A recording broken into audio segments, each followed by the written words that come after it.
ব্যস্ত ছিলাম আমি আধারে একা,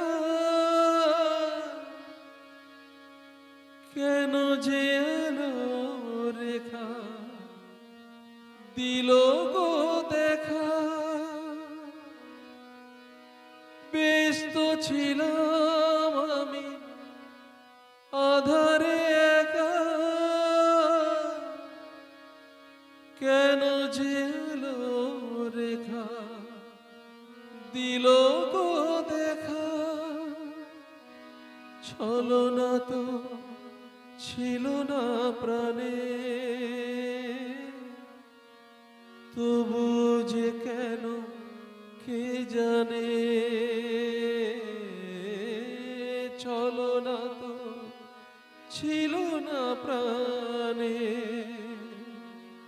তবু যে কেন কে জানে। হলো গো এমন কেন, হলো গো এমন কেন, হলো গো এমন। ফুল কেন ফোটে, চাঁদ কেন ওঠে যদি ফাগুন। ফুলেরই বাহার চোখেতে আমার আনবে শ্রাবণ, অঝরে শ্রাবণ।